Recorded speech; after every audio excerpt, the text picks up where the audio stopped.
You know, when we usually talk about building something, there's this underlying expectation of physical labor. Right. Like, Absolutely. like imagine constructing a towering skyscraper. You pour the concrete, you hammer the structural steel, you physically force heavy materials into a rigid shape. Right. It's completely tangible. You see the sweat, you observe the steady progress day by day, and, well, you operate under the assumption that physical exertion directly correlates to the final product. Yeah. Like the more you sweat, the taller the building gets. Exactly. Sweat equals results. It's like a linear, predictable equation that we all just seem to accept without question. Well, I mean, it's incredibly comforting to the human mind. We trust the visible. Yeah.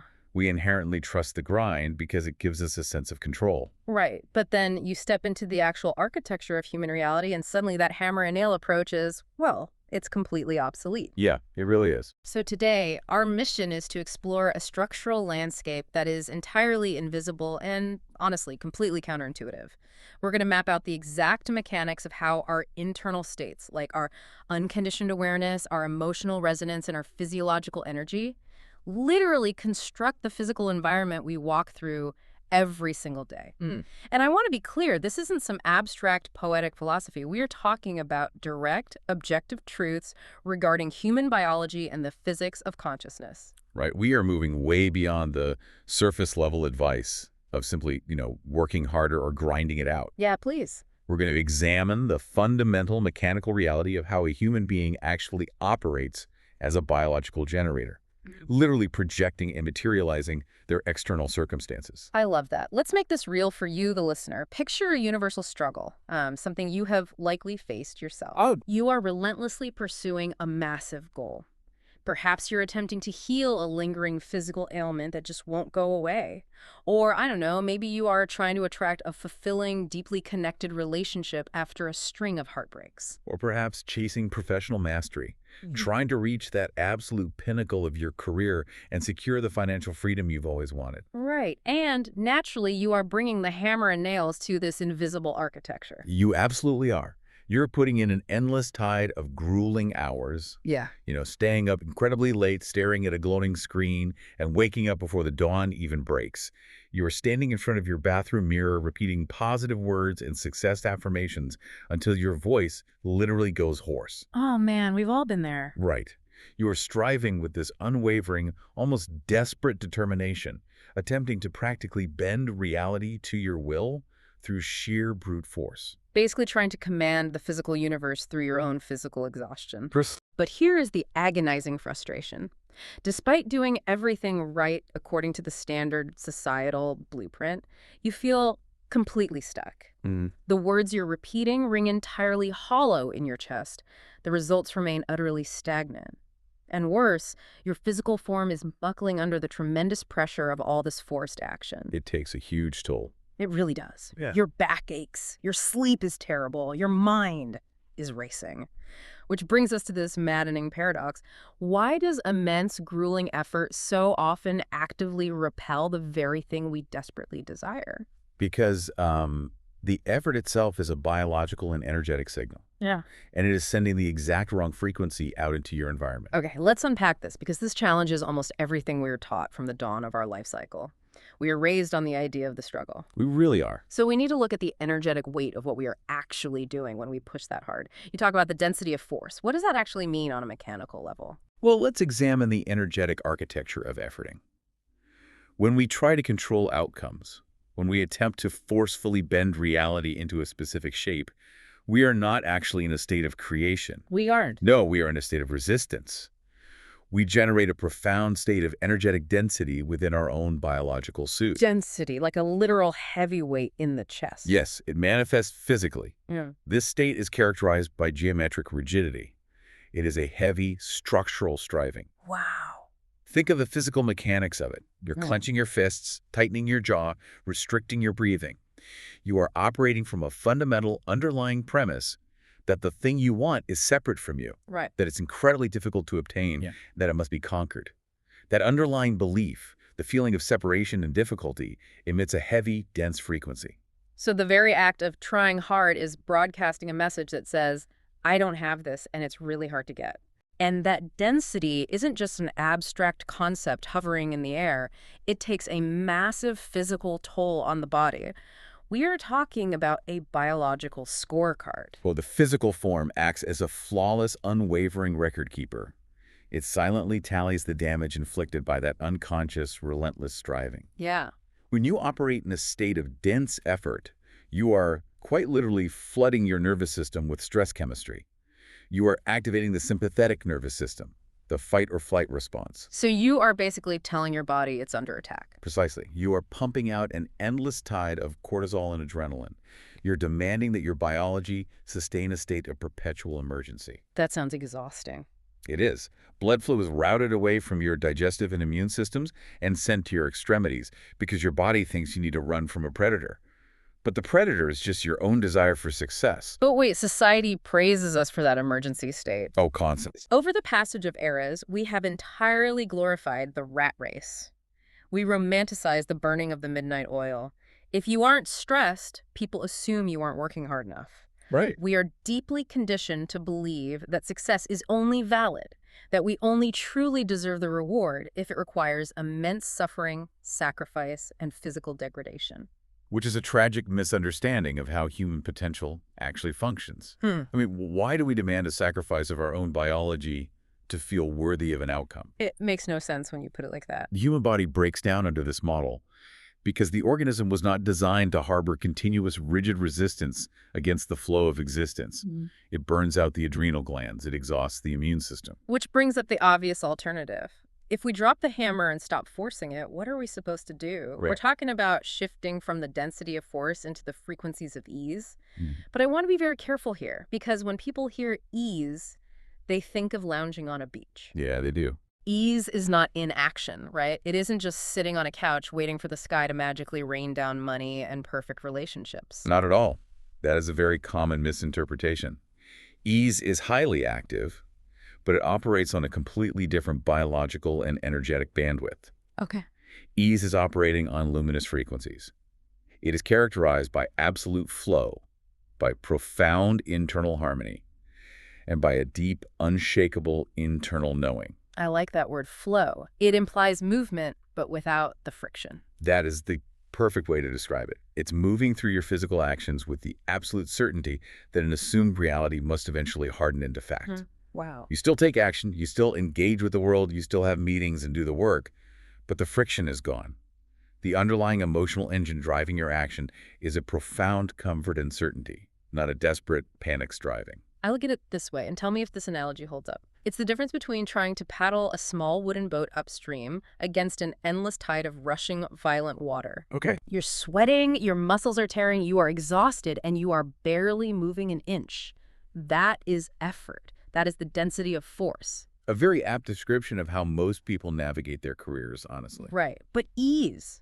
Ease is recognizing the immense power of the water, turning the boat around and letting that vast, powerful current carry you directly to your destination. Exactly. You are still steering, you're still awake, holding the paddle, and engaged in the journey. But you are utilizing the immense momentum of reality rather than actively fighting it. So my question is, why do we insist on paddling upstream? Why is that our default setting? We paddle upstream because we fundamentally misunderstand the nature of the water. Oh, interesting. We believe matter is solid, static, and requires brute physical force to be manipulated. We believe the external world is a heavy, immovable object that we must push against. Here's where it gets really interesting, because the moment we zoom out, or rather zoom all the way into the microscopic level, the entire concept of solid matter completely disintegrates. The immovable object is a myth. This is where biological reality and quantum physics intersect in a way that shatters our everyday waking perception. Yeah. If we look at the absolute core of our physical existence, every single human being, every object in your room, the desk you are sitting at, the device you are listening to this on, it is all composed of an endless tide of atomic structure. Right. We all learned about atoms in school. We imagine them like tiny little billiard balls packed tightly together to make a solid object. But they are not solid. The overwhelming majority of this atomic structure is pure light and completely empty space. It's wild to think about. It's a vibrating, dynamic dance of energy. Only a mere fragment, an infinitesimally small fraction of what we call our bodies or our physical environment, actually exists as solid matter. So when you are looking at your hand right now, or you're looking at the wall in front of you, you are not really interacting with a solid wall. You are fundamentally interacting with light, frequency, and vibration. The solidity is just an interpretation. It is a highly functional illusion, designed to help us navigate the physical plane, but an illusion nonetheless. And understanding this brings us to the ultimate battlefield of human experience, Which the is? battlefield of information processing.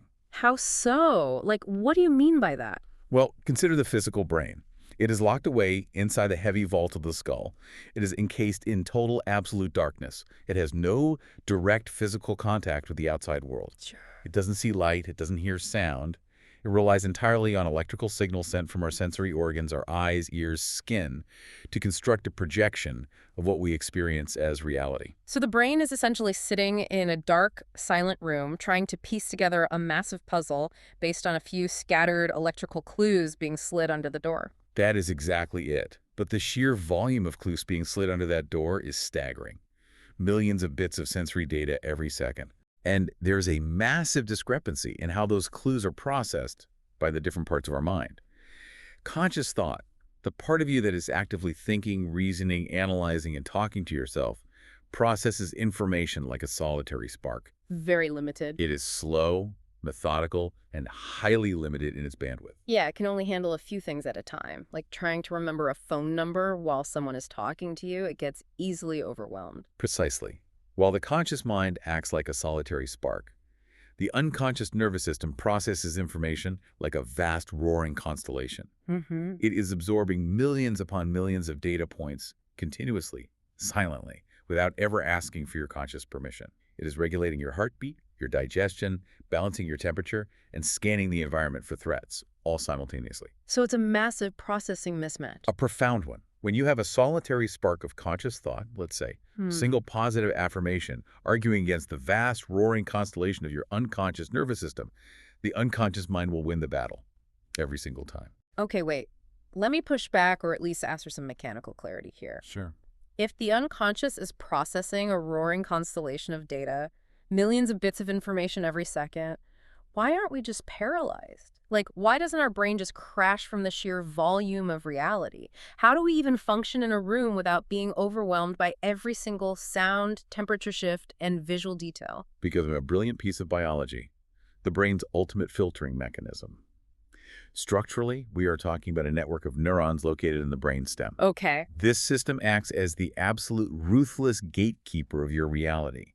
It sifts through the torrential downpour of sensory information and makes a split-second executive decision about what is permitted to travel up into your conscious awareness. Oh, I see. So it filters out the Uh-huh. noise. It decides that I don't need to feel the exact texture of my socks right now, so it just blocks that information from reaching my conscious mind.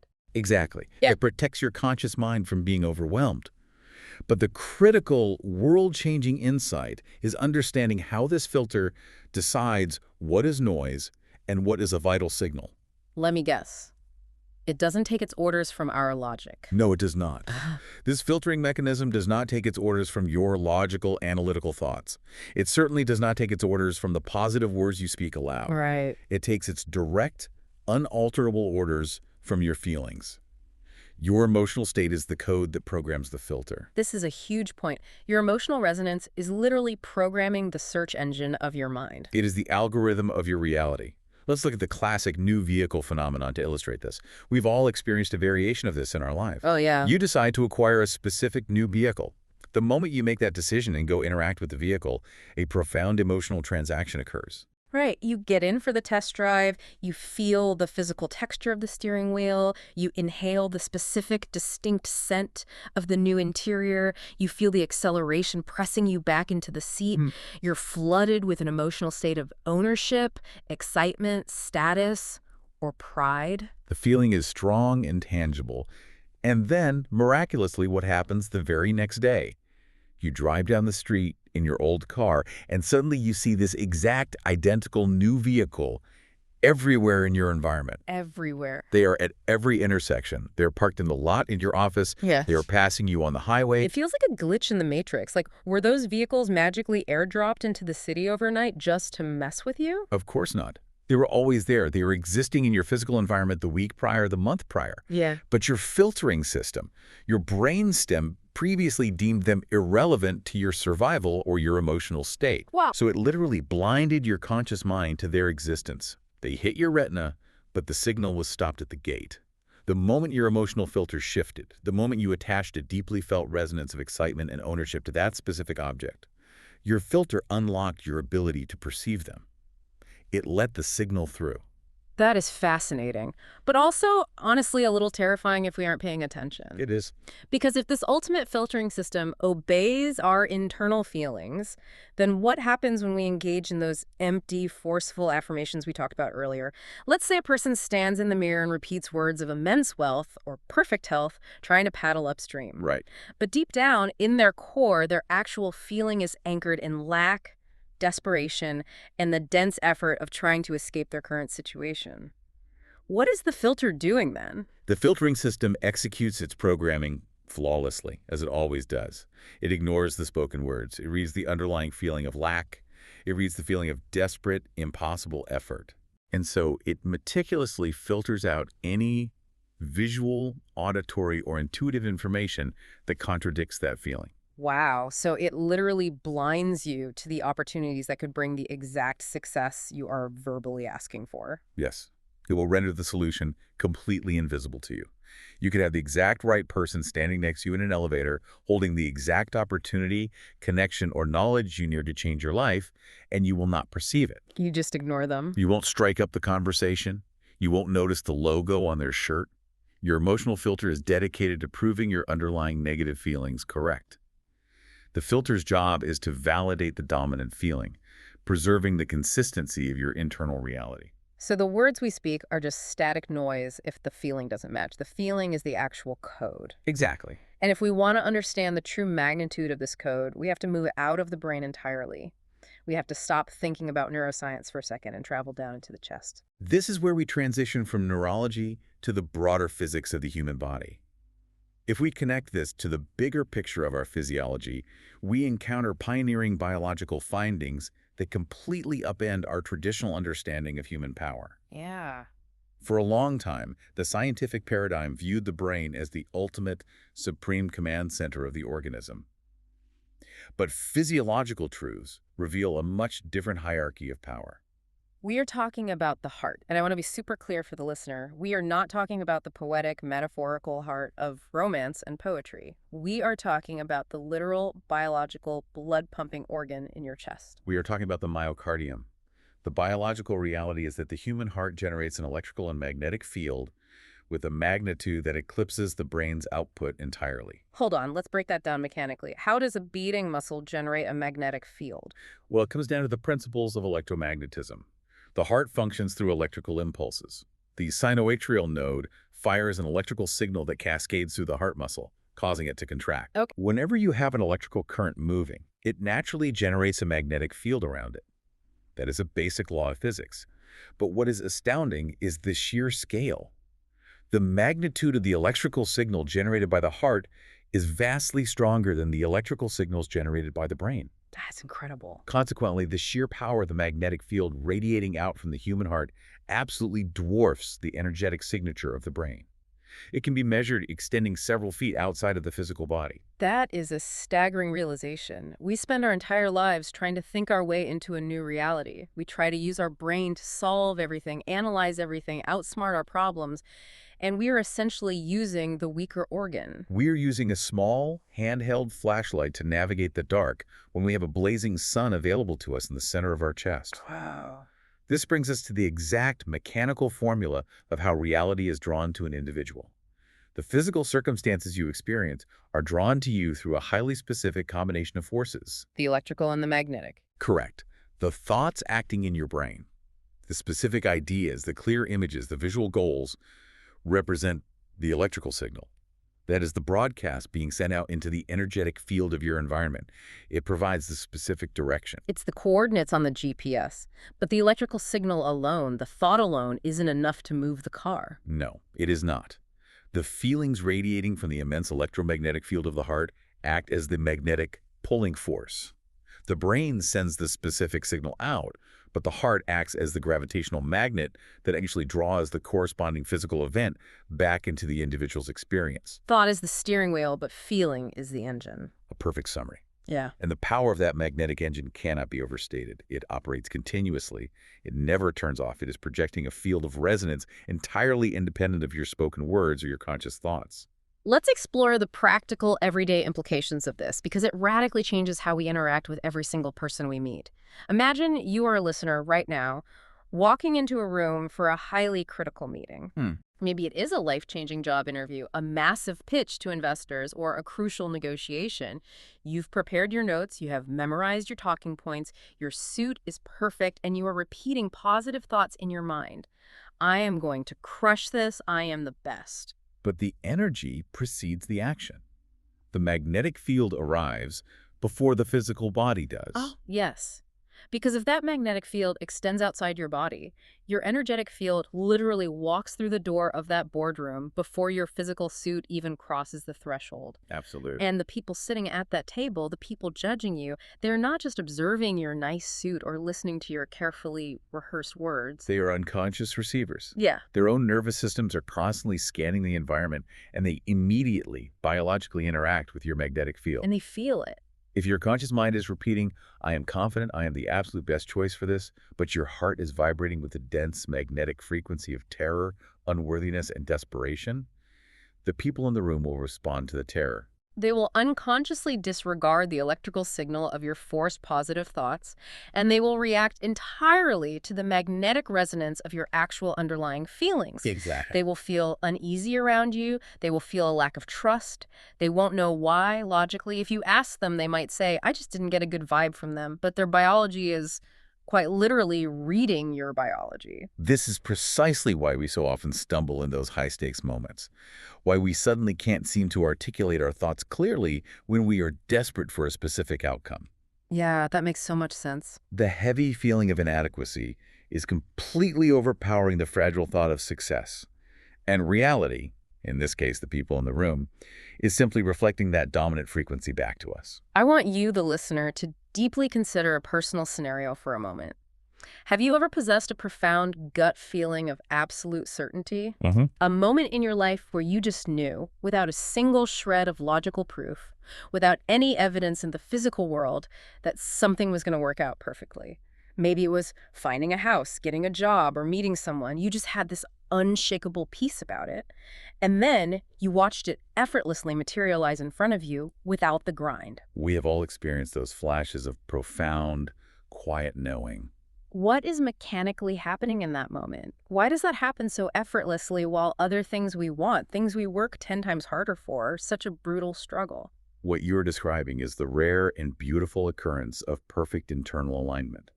In that moment of absolute certainty, your electrical thought and your magnetic feeling are perfectly synchronized. Yeah, on the exact same page. The brain sends the clear signal, the desired outcome, and the heart immediately provides the dense, unshakable magnetic resonance of already possessing it. There is no internal contradiction. There's no friction between the mind and the heart. And because the electrical signal and the magnetic draw are perfectly aligned, the environment has no choice but to rapidly reconfigure itself to match that unified energetic signature. It is human biology operating at its absolute highest efficiency. And it brings us to a deeper philosophical question. To understand how to control these signals, we have to look at the very core of who and what we are when we are sending them. We have to look at what we might call the pure awareness code. This is the foundation of all conscious creation. If we trace the origin of every single thought and every single feeling back to its absolute source within the individual, we bypass the personality, we bypass the history, and we arrive at the fundamental nature of existence. Okay. This is defined most simply as the state of I am.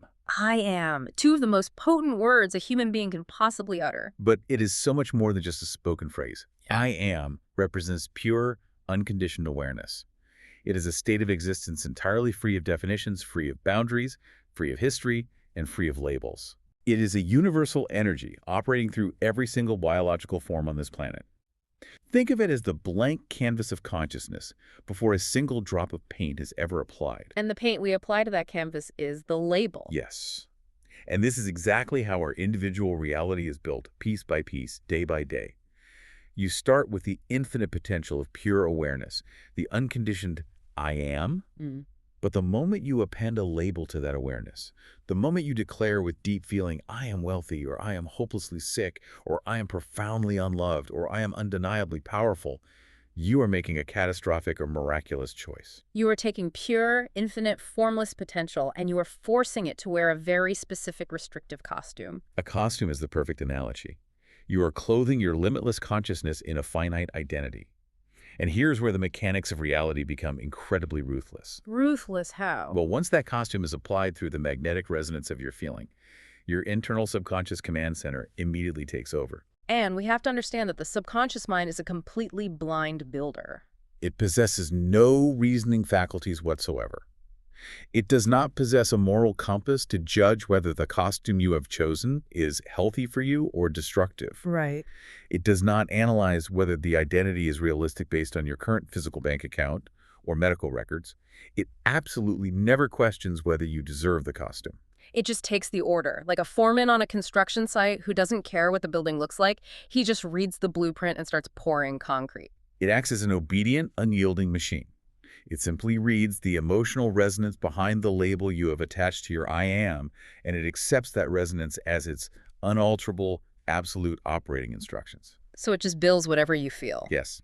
If you feel at your core, I am an abandoned failure, the blind subconscious builder immediately gets to work constructing a physical environment filled with circumstances, delays, and people that prove you right. This completely flips the script on how we are taught to engage with life. We operate under the assumption that the outside world dictates our internal state. I look at my bank account, it's empty, therefore I feel poor. I look at my life, I am alone, therefore I feel unloved. But you are describing a principle that works in the exact opposite direction. I am asserting a universal, unbending principle of how reality functions. We can call it the law of objectification.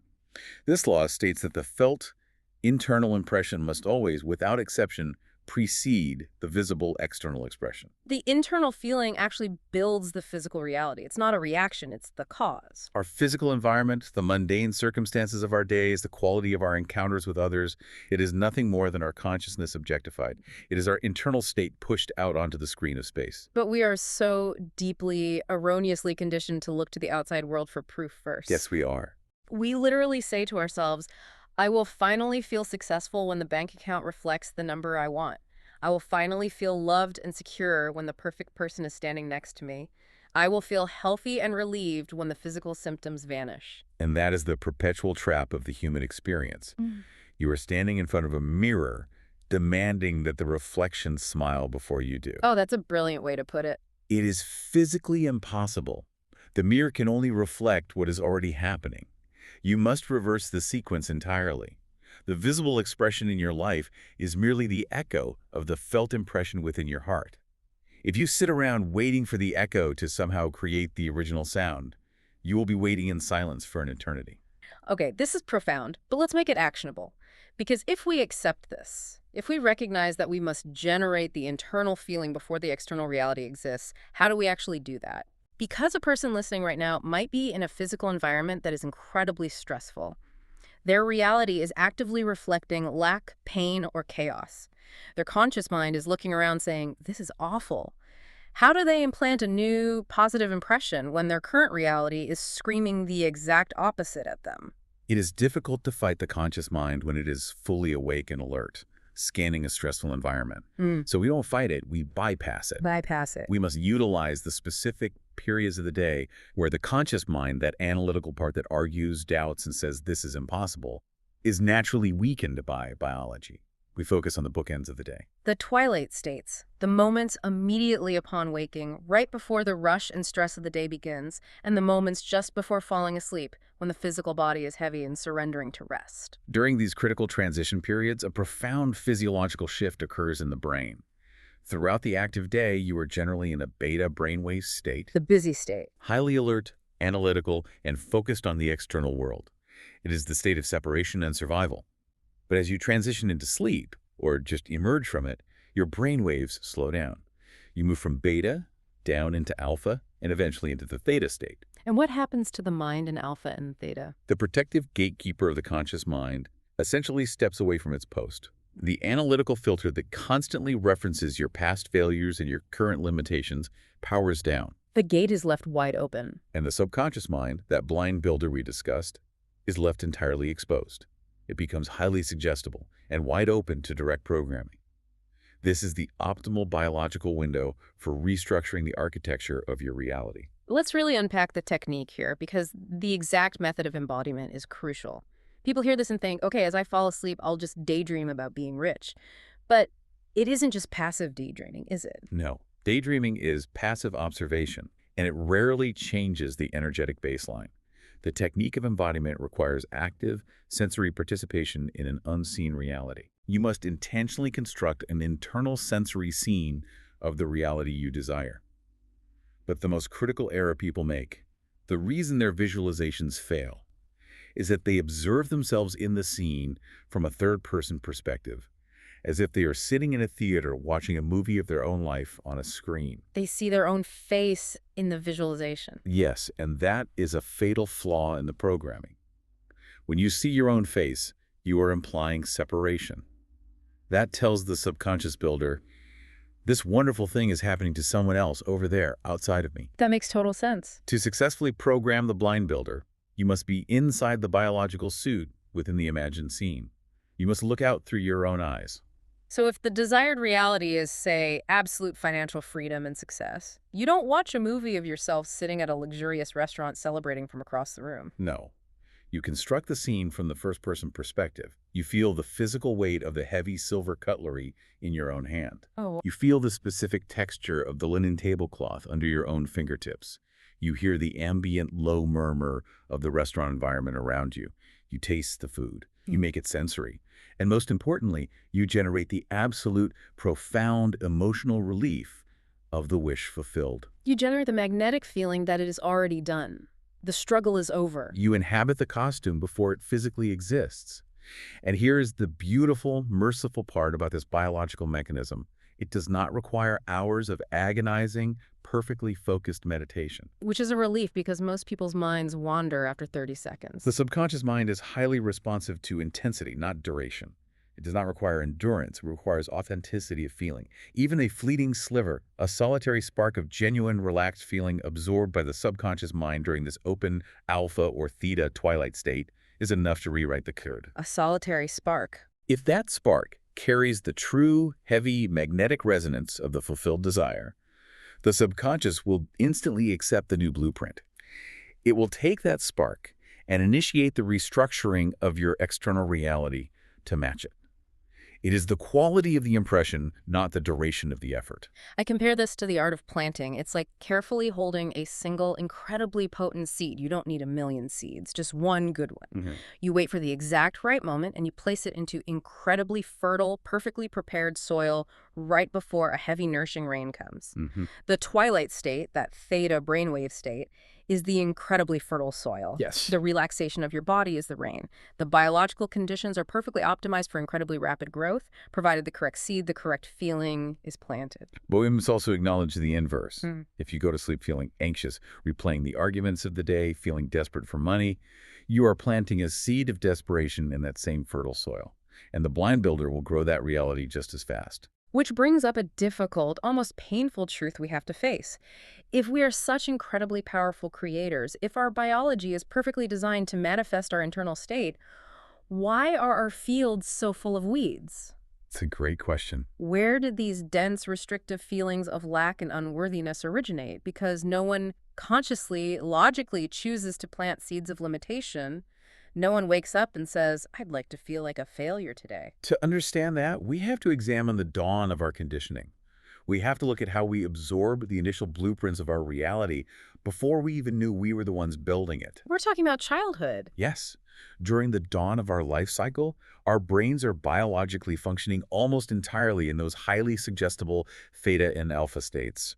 The conscious gatekeeper, the critical analytical mind, hasn't even fully formed yet. Right. As children, we are pure, highly absorbent receivers, and we do not just learn vocabulary words from our primary caregivers, we inadvertently download their entire energetic blueprints. We absorb their unhealed stuff. Their fears, their unspoken limitations about money or love, their deeply held restrictive identities. And we absorb their coping mechanisms. Imagine a child watching a caregiver who deals with the immense, crushing pressure of their existence by turning to substances, or anger, or profound avoidance to numb their nervous system. Yeah. The child's highly receptive mind observes this, but it doesn't observe it with critical analysis. It doesn't say, oh, dad is having a hard time coping. The child mistakes that specific coping mechanism as an objective, universal truth about how a human being must navigate existence. We mistake their trauma for the objective instruction manual of reality. That is incredibly heavy. It is the ultimate inheritance. We carry those inherited frequencies, those borrowed costumes, into our adult lives. Mhm. We operate under the heavy burden of someone else's unhealed past, thinking it is our own personality. It's heartbreaking. And this dynamic extends far beyond our immediate family structure. As we grow, it bleeds into the profound societal trap of seeking external approval. We are deeply conditioned to outsource our I am. We look to society, to our bosses, to our peers, to tell us what costume we are allowed to wear. We look for validation outside the self. We can illustrate this human tendency with two generalized yet incredibly common scenarios. Consider a person wielding a societal badge of authority, a uniform, a title, a position of power. Okay. This badge provides them with a false, external sense of elevated identity. They may begin to believe this external symbol entitles them to behave recklessly, perhaps endangering others or entirely ignoring the rules of safety and decency without consequence, simply because society grants that badge a certain reverence. Their entire identity is anchored in the badge, in the title. It's not in their internal character. And what happens when they retire? What happens when the badge is removed? The identity completely collapses. The ego shatters, because the I am was outsourced to a piece of metal or job title. Now consider a different scenario. A legendary athlete performing at the absolute pinnacle of their physical capacity. They are examined by doctors and warned that continuing to perform will result in catastrophic, permanent physical damage. Their body is failing. Yet, they risk their long-term physical health, their ability to walk in the future, simply because they have become profoundly, biologically addicted to the roar of the crowd's cheers. The cheers become the singular mechanism that sustains their feeling of worthiness. Without the crowd dictating their value, they feel they are nothing. In both of these instances, the individual has entirely abandoned their internal command center. They're living a dangerous, fragile fantasy where they identify so heavily with the opinions, approvals, or symbols granted by others that a tragic internalization occurs. They internalize the external world. Yes, they begin to hear the judgments, the expectations, and the relentless demands of the crowd or the authority structures echoing inside their own minds, and they mistake it for their own authentic voice. They can no longer distinguish between their true, unconditioned awareness and the conditioned noise of the external world. This reminds me of a conceptual anecdote I once heard that perfectly encapsulates this tragedy. It's about a person visiting an incredibly perceptive, intuitive guide.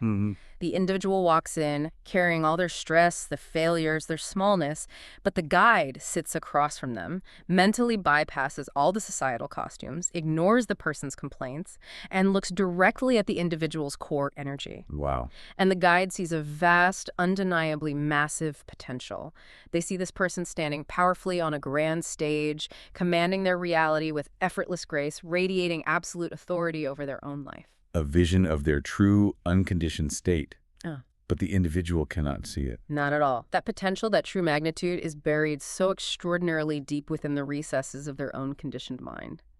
It is buried under decades of inherited fears, the downloaded trauma of their parents, and a desperate, exhausting need for external validation. They are completely, utterly blind to their own power. The guide looks at them and sees a titan, but the individual only feels the heavy, suffocating weight of their self-imposed chains. It begs the question, why are we so fiercely, stubbornly blind to our own magnitude? Why do we fight so hard to stay small? Because perceiving our own magnitude, truly accepting it, requires us to take absolute, terrifying responsibility for our reality. It's easier to be a victim. Much easier. It is far easier to believe we are small, fragile, and at the mercy of the vast current of life. To accept our magnitude means accepting that every experience, every painful circumstance, every failure we encounter is ultimately a reflection of our own internal architecture. Right. Shedding the weight of the crowd's cheer, shedding the desperate need for external validation, means standing entirely naked in your own unconditioned awareness. It requires immense, unparalleled courage to realize you are the one holding the pen. Which brings us to the ultimate truth revealed in this entire exploration, the ultimate shift. It requires us to completely dismantle the narrative of who we think we are. You must sever the emotional attachment to the restrictive labels. You must stop feeding the costumes with your life force. For you, the listener, sitting in your car or at your desk or walking outside right now, the ultimate realization is this. You are not the culmination of your past traumas. You are not bound by the history or the limitations of your family name. No, you are not. You are not the restrictive, suffocating labels that society, your caregivers, or even your own lingering doubts have assigned to you. Those are merely borrowed costumes that your infinite pure potential was temporarily forced to wear, and you can take them off. You are, at your absolute core, a profoundly powerful, dynamic spiritual entity temporarily navigating the physical plane in a biological suit. And through your awareness, your nervous system, and the magnetic field of your heart, you are fully, unequivocally capable of directing the entirety of your reality from the inside out. You are the architect. You are not the victim of the architecture. So what does this all mean? We have journeyed from the exhausting biological density of physical force and the cortisol-soaked reality of the rat race, all the way down to the microscopic truth of light and empty space. We really have. We have examined how the heart's massive magnetic resonance commands the invisible field around you, dictating how the world responds to you before you even speak. And we've seen how utilizing those quiet, twilight states of alpha and theta brainwaves offers us direct access to program the blind builder of our subconscious mind. It changes everything. It means that the tireless, bone-deep struggle can finally end. True power does not lie in how hard you can swing the physical hammer against the immovable walls of the external world. True power lies in mastering the silent magnetic resonance of your own heart. It is the profound shift from constantly attempting to conquer and force the reflection in the mirror to simply quietly changing the face of the one who is looking into it. I want to leave you with a deeply resonant question to carry forward, a thought to sit with as you navigate the architecture of your own life today. What if the greatest, most untethered power you possess isn't your ability to devise a new, exhausting strategic plan to attack tomorrow? What if your ultimate power is simply your courage to sit in total silence tonight, intentionally drop the heavy rusted armor of your history, and finally allow yourself to feel, deeply and completely, worthy of the life you have been exhaustingly chasing?